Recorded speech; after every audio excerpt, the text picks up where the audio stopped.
네, 업종 분석과 전략 유망주 함께 찾아보도록 하겠습니다. 오늘은 오지우 이베스트 투자증권연구위원 스튜디오에 모셨습니다. 어서 오세요.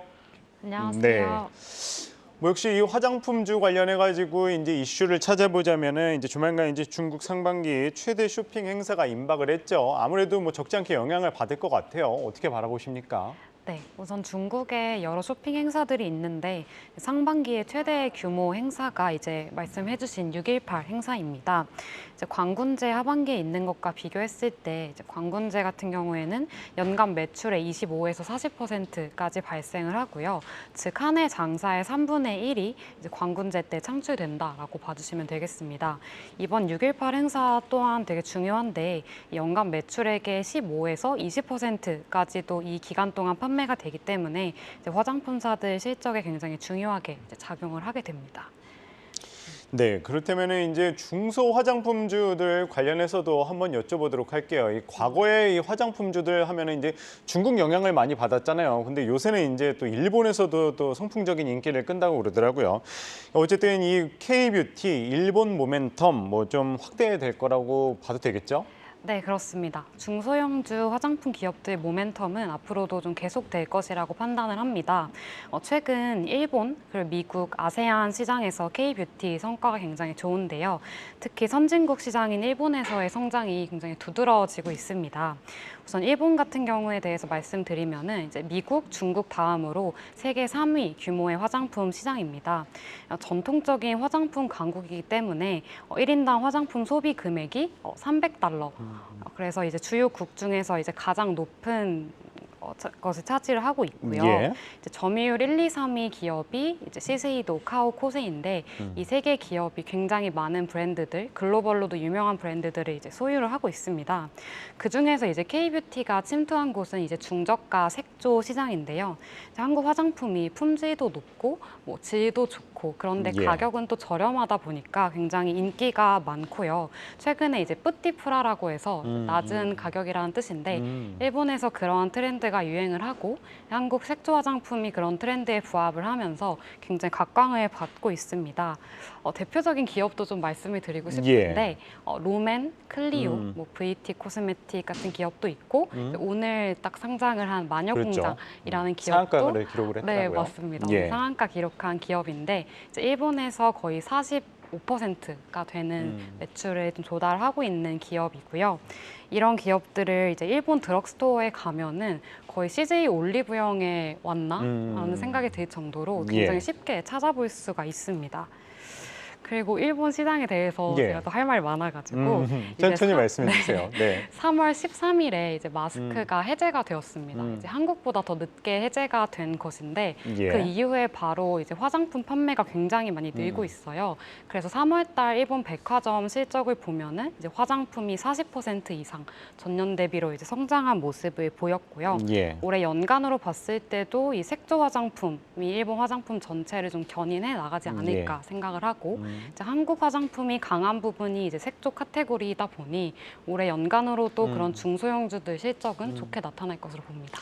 뭐 말씀하신 것처럼 최근 이제 K뷰티를 살펴보자면은 이 색조 시장이 두드러지는 것 같습니다. 이 관련주들도 보면은 색조 화장품 관련주들이 흐름이 좋은데 이와 반대로 전통적인 화장품 대형주들은 좀 지지부진한 모습이에요.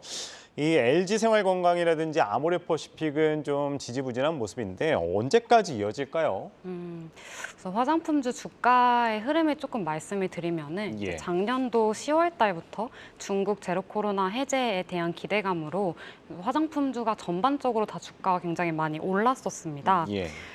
그렇지만 이제 리오프닝 이후에 확진자 수가 확 느는 것은 사실 좀 필연적인 일이었고 업계에서도 사실은 한 6.18 이후나 돼야 이제 중국 화장품 소비 시장이 좀 탄력적으로 회복을 하겠다 이렇게 봤기 때문에 저희가 리오프닝에 대해서 이제 기대를 하는 것과 이제 실적에 있어서는 좀 괴리감이 있었죠. 그래서 좀 올랐던 주가가 다시 좀 되돌림 현상이 나타났고요. 현재 같은 경우에는 지금 ODM 중소형주가 굉장히 좀 탄력을 받고 있는데 그 이유는 지금 중국 시장이 아직까지는 완벽히 회복을 못했더라도 뭐 한국이나 미국, 일본, 동남아 쪽에서 이런 ODM과 중소형주들이 좋은 실적을 냈기 때문입니다. 이번 1분기 실적 발표에서도 이제 대형주들의 실적 부진은 사실 좀 피하기 어려웠습니다. 예. 그러다 보니까 2분기 실적이 발표되기 전까지도 이런 ODM이나 중소형주에 대한 관심은 좀 지속이 될 것으로 보이고 이제 LG생활건강이랑 아모레는 상대적으로 좀 관심을 못 받았던 것 같습니다. 하지만 제가 생각하기로는 이제 하반기로 갈수록 LG생활건강과 이제 아모레퍼시픽에 대한 관심도 높아질 것이라고 보는데요. 예. 이 회사들도 이제 중국 시장도 당연히 노력을 하겠지만 뭐 최근에 뜨고 있는 일본이나 미국, 동남아 쪽으로도 굉장히 예. 노력을 하고 있고요. 뭐 비용을 효율화한다던가 뭐 구조 조정을 한다던가 예. 리브랜딩을 하는 등 좀 많은 노력을 하고 있고 가장 중요한 것은 이제 하반기에 중국이 회복이 될 것이라는 것은 이제 팩트인데 그렇게 되면 이 회사들 실적이 굉장히 좋아질 거고 작년에 또 기저도 낮다 보니까 이제 성장률 측면에서 좀 높은 성장률 달성할 수 있을 것으로 기대가 돼서 하반기로 갈수록 이제 대형주에 대한 관심이 높아지겠다라고 말씀을 드리겠습니다. 예, 뭐 전통적인 화장품 주죠. LG생활건강이나 아모레퍼시픽 뭐 지금은 조금 부진하지만 그래도 하반기에는 한번 기대해 볼 만하다 이런 의견 주셨습니다. 그렇다면은 현 시점 화장품주 대응 전략 어떻게 가져가야 될지 궁금해요. 뭐 말씀을 주시기는 했었어요. 뭐 대형주에 대해서도 말씀 주셨고 색조 화장품도 이야기를 해주셨는데 좀 어떻게 바라보면 좋을까요?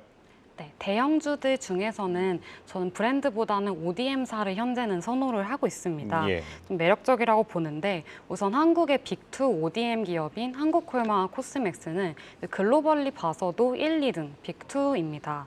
예. 지금 전방 상황을 봤을 때 지금 글로벌 화장품 시장 자체는 되게 좋은데요. 왜냐하면 리오프닝으로 최근에 이제 엔데믹 선언도 했듯이 예. 모든 국가가 마스크를 벗으면서 이제 화장품 수요가 색조 중심으로 많이 올라오고 있고 또 최근에 이제 인디 브랜드라고 해서 좀 대형 기업에서 나온 게 아닌 좀 작은 스몰 브랜드들이 예. 굉장히 각광을 받고 있는데 그런 트렌드에 있어서도 이제 ODM이 조금 더 대응하기 용이하다라고 판단을 하고 있습니다.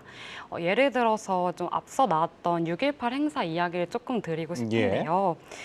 이번에 5월 달부터 이제 사전 판매가 좀 시작이 되었기 때문에 저희가 그 사전 판매에 대한 결과는 조금 알 수가 있어요. 예. 그래서 티몰 기준으로 봤을 때 지금 상위 5개 브랜드가 1위부터 로레알, 프로야, 랑콤, 올레이, 에스티로더입니다. 예. 지금 프로야를 제외한 4개 기업이 모두 서구권 기업이고요. 예. 대신에 이제 금액으로 봤을 때는 다 전년 대비 조금 떨어진 모습이었습니다. 근데 2위를 차지한 프로야라는 기업은요, 이제 로컬 브랜드이고 예. 전년 대비로 실적이 71%나 고성장했기 때문에 좀 로컬 브랜드가 아무래도 강세 있다라고 좀 볼 수 있겠고. 작년 광군제부터 이제 순위에 들어가기 시작을 했는데 이번에 바로 2위를 했다는 것은 앞으로도 이 회사가 좀 이제 성장할 룸이 많이 남아있다, 가파르다라고 좀 봐주시면 되겠습니다. 근데 이제 말씀드리고 싶은 거는 예. 이제 국내 대형 브랜드사들, 그러니까 LG생건과 아모레의 이제 후와 설화수에 대해서는 예. 이번 사전 판매는 아쉽게도 좀 순위에는 좀 들지는 못했습니다. 예. 하지만 이제 국내사들 최근 기조 자체가 좀 수익성을 중심으로 하자는 기조로 좀 돌아섰고 좀 무작정 외형을 키우자고 과도하게 프로모션하거나 뭐 예. 마케팅 비용 지출하는 것은 좀 지양을 하고 있기 때문에 과거처럼 좀 순위가 엄청 높지는 않더라도 실적을 까보면 이제 이익률 측면에서는 더 좋을 수 있겠다라고 판단을 하거든요. 예. 근데 어쨌든 이렇게 국내의 후나 설화수가 이렇게 순위에 들지는 못했더라도 예. ODM 같은 경우에는 예를 들면 앞서 나왔던 프로야를 생산하는 ODM 같은 경우에는 오히려 좀 수혜를 볼 수가 있고요. 또 앞서 나왔던 일본 시장 할 때 말씀드렸던 뭐 로맨이나 클리오, 티르티르 이런 브랜드들을 생산한 ODM은 또 수혜를 볼 수가 있거든요. 예. 그런 측면에서도 특히 상반기에는 대형 브랜드사보다는 ODM이 더 좀 용이하다라고 생각을 하고요. 또 여기서 좀 토픽을 좀 말씀을 그렇죠. 드리고 토픽을 또 싶은데요. 말씀 주셔야죠. 제가 생각하고 있는 토픽은 이제 한국콜마라는 기업이고요. 예. 콜마는 이제 기존의 기초 쪽에 굉장히 강한 ODM인데 올해 한국과 중국 쪽에서 좀 고성장을 할 수 있을 것으로 보고 있어요. 우선 한국에서 이제 기존의 상위에 있던 고객사들이 리오프닝으로 빠르게 회복을 하고 있고 H&B 스토어 중심으로 이제 인디 브랜드 수주가 굉장히 많이 늘고 있고요. 예. 또 저희가 리오프닝 하면 이제 입스, 뭐 립스틱만 많이 생각을 하시는데 사실은 그 선크림, 뭐 선 그쵸. 제품도 예. 많이 늘거든요. 근데 그런 측면에서 좀 높은 점유율 차지하고 있는 동사가 뭐 수주라던가 예. 신규 고객사가 많이 증가하고 있어서 올해 예. 중국, 한국 모두 좋을 것이고요. 마지막으로 체질 개선도 기대가 되는데요. 이 회사가 이제 중국의 무역법인 그리고 캐나다 콜마 예. 그리고 자회사로 가지고 있는 연우까지 세 군데에서 모두 흑자 전환을 올해 기대를 하고 있습니다. 그래서 이 세 곳의 흑자 전환이 된다는 점은 이제 예. 체질 개선 그리고 리레이팅까지도 가능하다고 저는 보고 있어서 앞으로 장기적으로도 좀 좋게 보고 있고요. 현재 주가에 대해서도 말씀드리면은 한 13배, 14배 정도의 거래 중인 상황이라서 역시 밸류에이션도 좀 부담이 없다라고 말씀드리겠습니다. 예, 그렇다면 이 화장품주에서는 한국콜마 뭐 말씀을 주셨었는데 아까 앞서서 이제 색조 화장품도 조금 유망하게 말씀 주셨잖아요. 그럼 색조 화장품 관련주 중에서는 좀 어디를 그래도 눈여겨 보세요? 색조 화장품 관련해서는 역시 이제 코스맥스와 그리고 조금 소형주이긴 하지만 CNC 인터내셔널이 이제 색조 좀 중심인 기업이라서 긍정적이고 예. 앞서 말씀드렸던 브랜드사보다 ODM이 더 좋다 이런 팀에서도 일치를 하고 특히 코스맥스 같은 경우에는 이제 중국 비중이 굉장히 높아서 하반기로 갈수록 실적이 더 좋아질 것 같고요. 또 내년도를 봤을 때 드디어 이제 미국 쪽에서 흑자 전환이 기대가 되고 있어서 예. 그 또한 좀 모멘텀으로 작용을 할 수 있지 않을까 생각을 합니다. 예, 오늘은 화장품주에 대해서 살펴봤고요. 토픽으로는 이 한국콜마와 코스맥스 의견을 주셨습니다. 네, 오늘은 오지우 이베스트 투자증권연구위원 말씀 들어봤습니다. 고맙습니다. 감사합니다.